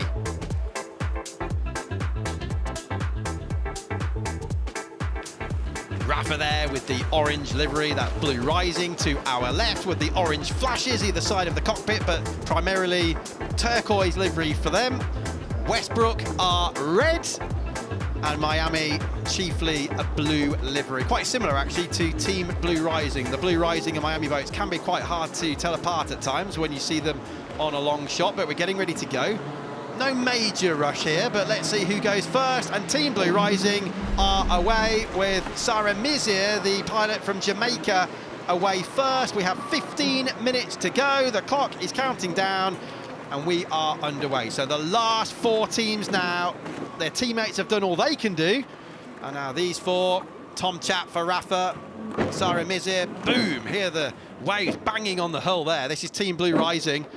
Lucas Ordonez, he's done hardly any laps at all today for Westbrook, and Eric Stark, the Swede, is out there for Miami. Now, this group have it better than the other one in the sense that there's less traffic out there. There's only 4 boats here, 4 of the race birds as opposed to 5, but do they have it their way in terms of the weather? And to be honest, you know, from this onboard camera, that is the smoothest I have seen Port Hercule so far here today in Monte Carlo. So, Shelley, I don't want to jinx this, but this is looking good now in terms of conditions. Let's hope we don't get any major changes in the next 14 minutes. This is a busy harbour, one of the most famous harbours in the world. You have just jinxed it. I think I have. You have, because this is so difficult to race in these conditions. The conditions are literally changing by the second. It depends which boats are going in and out of the harbour, what the traffic is doing. As you can see, we're very close to the walls and the waves go in and bounce back off the walls.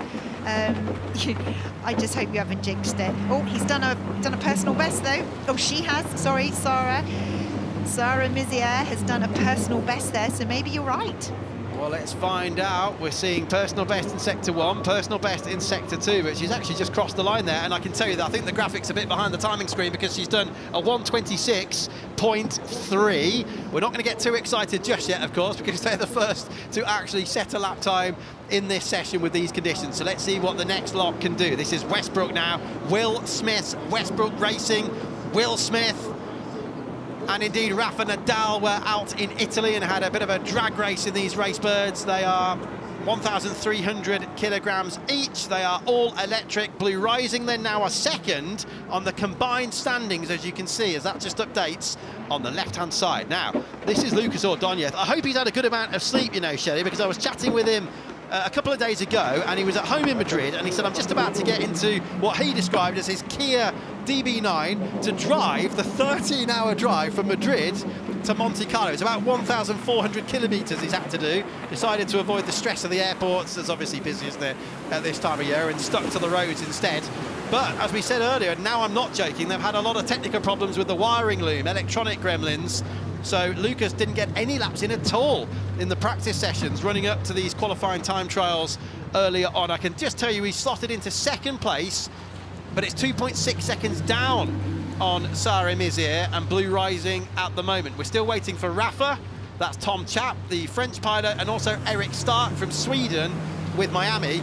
Fingers crossed, Shelley, and I hope you've all got your fingers crossed at home as well, that whatever Miami's problem was earlier when they couldn't get up on the foils, let's hope that's a thing of the past, as Rafa now with Tom Chap on board blast away. They're under pressure here because they are leading the championship, but they were last but one after the initial run, so Tom really could do with a good run now. Yeah, they really need to improve on this. This is not their normal performance. Let's hope Tom can pull it out of the bag and move Rafa up in the rankings, because we're not quite there at the moment. It's high on the trim there, which is good stability for the boat. You can see the difference where Tom is up in the sort of 1 point something and everyone else was in the zeros. Can he hold it there though? He's doing quite well at the moment. But we haven't got the graphic to know whether it's a overall best or personal best in the sectors. Let's see, how was that?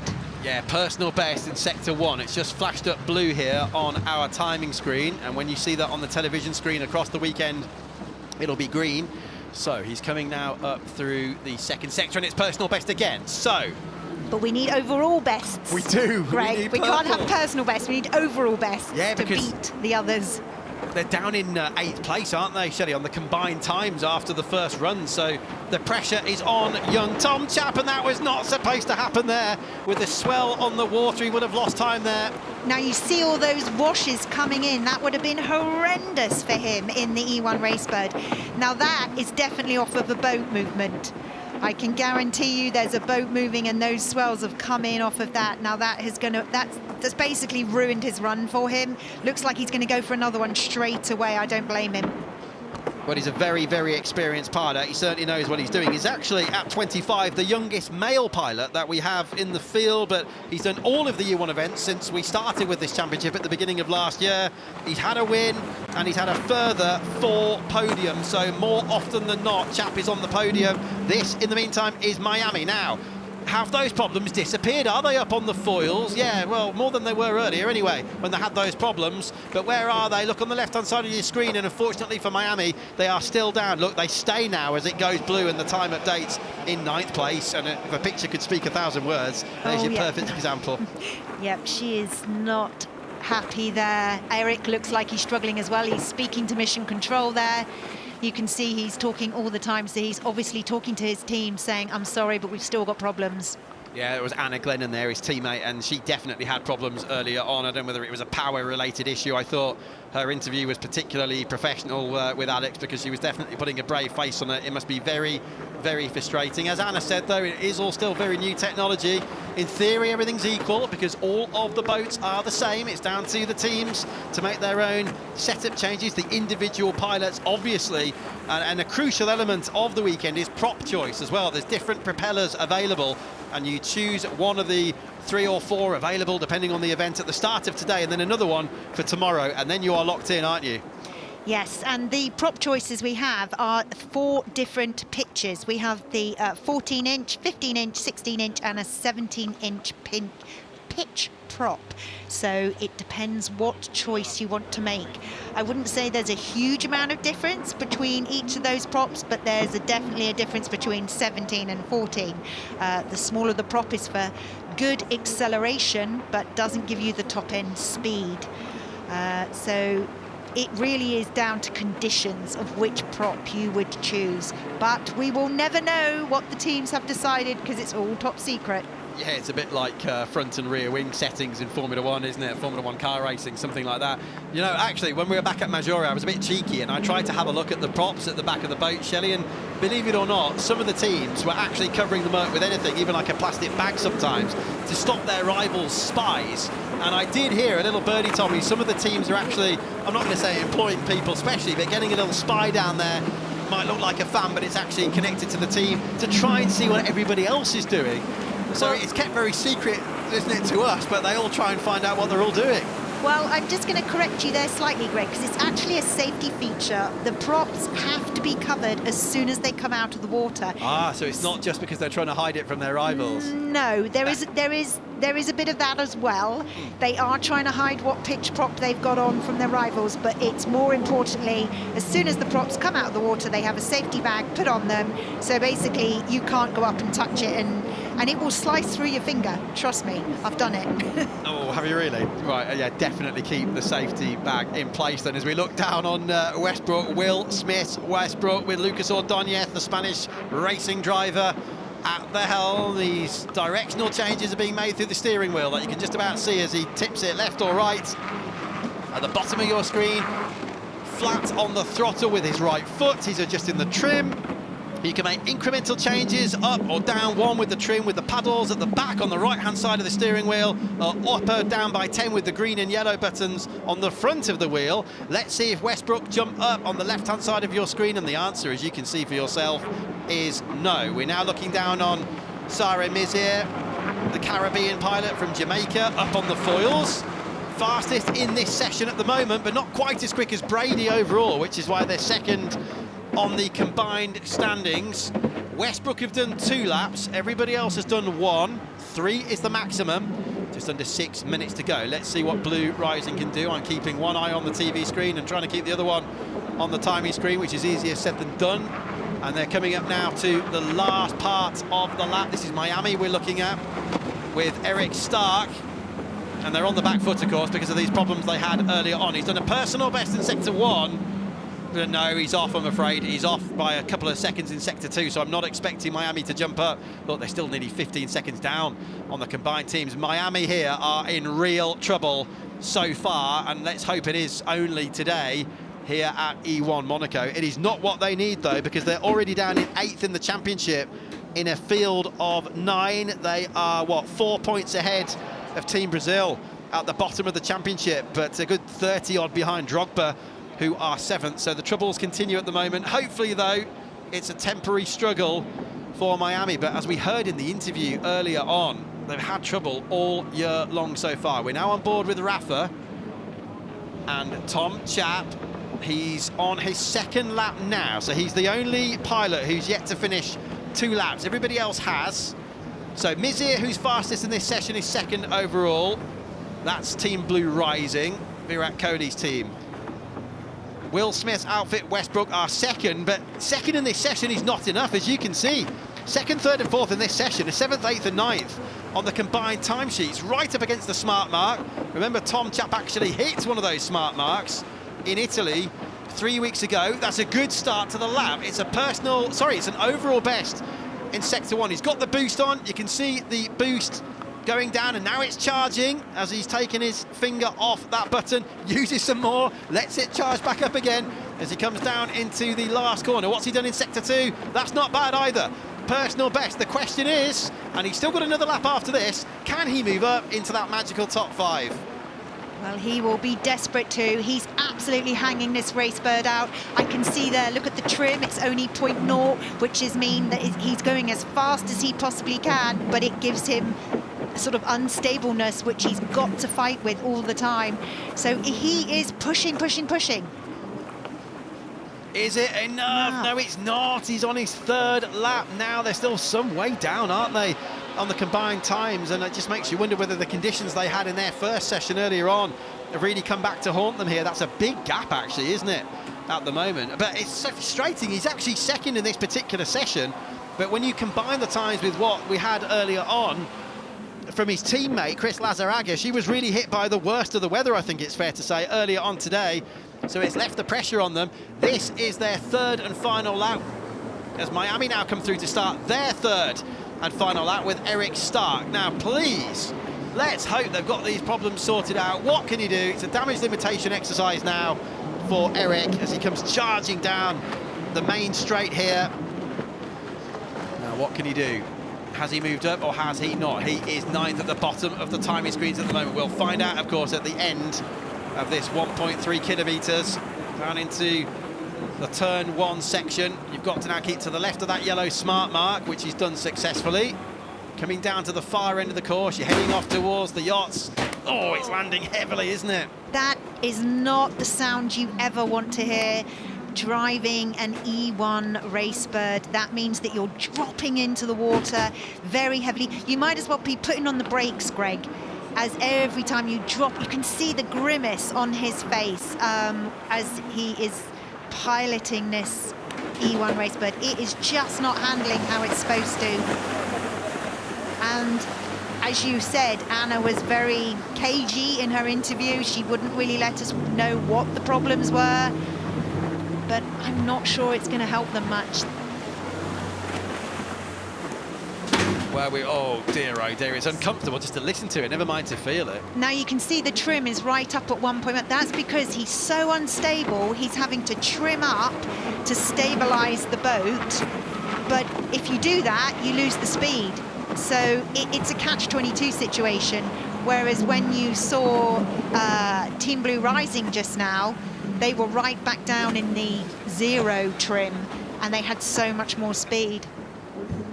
Well, I hope Rafa didn't get in the way of Miami, because they were just starting their last lap there, Shelly, as you were describing us through the last corner for Miami. I hope, well, let's see. Each of the teams has 2 protests they're actually able to lodge, but I'm sure the stewards and race control might be looking into that anyway. Let's hope Miami were not affected by Rafa. So Miami, unsurprisingly, under the circumstances, did not improve. This is Team Blue Rising. Now, what are we going to see this time from Sarah Mizir? Personal best in Sector 1. This is Team Blue Rising, Virat Kohli's team. Their last lap of the session. It's so unpredictable out there on the water at the moment here at E1 Monaco. That's got horribly rough there where he was, that sector he's just come through. Look at him. And you can see the wash coming in from the right-hand side there. That, oh, it's so unpredictable out there. Talking of unpredictable, Miami have been allowed to redo their lap. There they are on the right-hand side of your screen. There'll be a team communication, but they need it quickly because there's only 8 seconds left on the clock, but they've been allowed to redo their lap there because the stewards felt that Rafa did delay them. What have Blue Rising done? Not going to be anything too spectacular, is it? You see 5 laps in total, but that's including the in and out runs. It's 3 flying laps. That's the crucial number, and that's what they've done. So Miami's done 3, but they're allowed another one because they were delayed by this bloke here, Rafa. Team Blue Rising are finished, but they look safe, don't they? They should be fine in that all-important top 5 for the qualifying races, the main qualifying races later on today. Tom Chapp here, this is critical now. These are the championship leaders as he's coming through, and that's it, isn't it? He's peeling off the course. So Rafa are not going to be into the main qualifying race. It doesn't mean they can't win the event. There's a long way to go tomorrow, but critically, their first opportunity of points later has gone. They will not be in the top 5, the main qualifying race. So that's the big news here so far. Here's Miami. They've been given a little bit of extra time here to get this lap in after being delayed before by Rafa. This is Westbrook with Lucas Ordonez. If you're just switching on, he's done no laps in practice earlier on today because of an electrical problem with the wiring loom. Is he through to the magical top 5? Over the line he goes now, and the answer is no. So the only question is, can Miami do anything? But with respect to Miami, and I'm sure they won't mind us saying this, it's unlikely, isn't it? Because they had problem after problem here so far today. They're just trying to limit the damage. What this can do, of course, if Miami could move up, they could at least still improve their lane position for their qualifying race later on. So although there won't be any points available, Shelley, they can at least try and improve their start position. But look at Anna Glenn, and that really is, well, mild dejection, I would say, at the moment. And Westbrook, look, the timing screen, a bit of a delay there, but it's just updated, and they are through into Q1. So QR1 for Westbrook there. That is a great, great one at the end for Lucas Ordonez. He'll be very pleased, bearing in mind that lack of practice time. So Alula are pushed out. What can Miami do on the boost? They're improving, it's much better. They've found some time after the problems earlier on. Personal best in Sector 2 as we come down now into the last corner. I'm not expecting them to move to the top 5, but can they do anything in their particular little group there in their lane position for QR2, qualifying race 2 later on? Let's see, has anything interesting happened in that last sector? Doesn't look like it, does it? As Miami's struggles continue, their 4th and last in this session. To be fair, there wasn't too much that Eric Stark could do about that. But what a run that was for Westbrook, and Lucas Ordonez right at the end. Let's jump on board with him and see what he thinks about that. Great last sector for him. He put in the last sector that was stronger than anybody else. Lucas, congratulations, jumping up into the top 5. Obviously that 13-hour drive from Madrid got you nice and relaxed.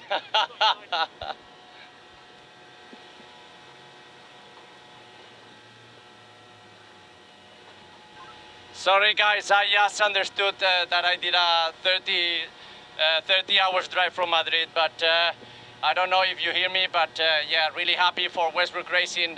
We missed completely the practice session. I didn't do a single lap in our practice session, so really proud of what we've done in this quali. We were learning together with the engineers, having data in these 3 laps, and we improved lap by lap, and we did a great lap, I think, I heard. So yeah, I don't know where we are overall in quali, but really happy for Westbrook Racing.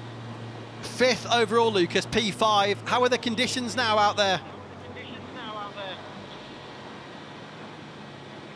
Yeah, the conditions are tough, tricky. They are very rough. you have to really work with the trim to stabilize the race bar in the foils, and it's really tricky. So any different wave, anything can change your lap time, and yeah, really happy with the result, and hopefully we can start to have a good weekend from here. But yeah, I told you, we missed the whole practice session, so proud of Westbrook Racing. Thanks, Lucas. Great effort. And rightly so. You should be very proud, Mr. Ordonez. Out comes the hatch before he's even managed to actually stop the boat. I'm not surprised. He's desperate to jump out and celebrate with the team. As we said in the commentary, as Lucas has just confirmed, they had wiring loom problems.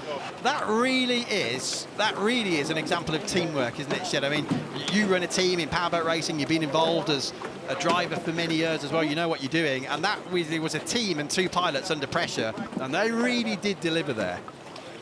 100%. And what I would imagine was that if Sarah had actually had a practice out there, she would be talking Lucas around that course, a bit like a rally car driver when you've got your co-driver going, the next corner is 90, or take it, 90 degrees, or a long corner, etc. I would imagine that Sarah was talking him round, saying, take it easy on the next one, now you've got the right-hander, etc. And that's pure teamwork, and they've done it, and it succeeded. Yeah, that was an absolutely excellent run there. But Tom Chapp, in the meantime, is with our very own Alex. Tom, unfamiliar feeling for you this season, never not finishing the top two after time trials. What happened there? Yeah, obviously it's not the best result what we have now, but anyway, it is what it is. No, I think we don't find the right moment to find the start or to the lap, so I take a big wave, so I will not able to manage the boat fast and struggling with the wave. So, and at the end, we choose to go, and one boat are here, so we make a mistake. So yeah, the team have to learn. I have to learn also about the mistake, but anyway, it is what it is. We will be focusing on the rest of the weekend because it's just the start. But I trust of my team, it's still the best, and we will work for recover the situation. As you say, there is still a long way to go this weekend. How do you bounce back from this? What's the message for Team Rafa? I think we will work really hard because, as you say, it's not the situation what we have. We know this, so now we have to learn, and we will make a good strategy to come back on the podium tomorrow. And turn it on for the big boss, for Rafa Nadal. Yeah, of course, he are here, so we want to make it proud. So, no, it's really nice to having him here, so we will try to be better tomorrow. Tom, thank you, appreciate it. Thank you so much. Thank you. Thanks, Alex. Thanks, Tom. Yes, indeed. Rafa Nadal himself, the former world #1, 22 Grand Slam titles, the king of clay. 14 of those 22 were at Roland Garros in the French Open, so he'll be looking for a good performance. And as Alex so rightly said there, they'd been quickest in the qualifying time trials, Team Rafa, for the last 3 events. So look at that. That's not what they really wanted to see. It's not the end of the world, though. They've still got a chance to bounce back, moving towards that final here on Saturday. So Westbrook lead the way. That was great teamwork, as Shelley has already said. Blue Rising was second from Rafa and Miami, ahead of the main qualifying races, with points given out later on.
So resplendent Monte Carlo, and we have the grids now established as a result of those time trials where they've combined the times of each of the pilots. So you see the first race will be 4 teams, and this is all for their grid positions, their start lanes in the group stages tomorrow, but no points available. And then later on today, that top 5 of Brady, Blue Rising, Drogba, Aoki and Westbrook. They are not only vying for start positions in the group races, but points will be available for them later as well. 3, 2 and 1 for first, second and third.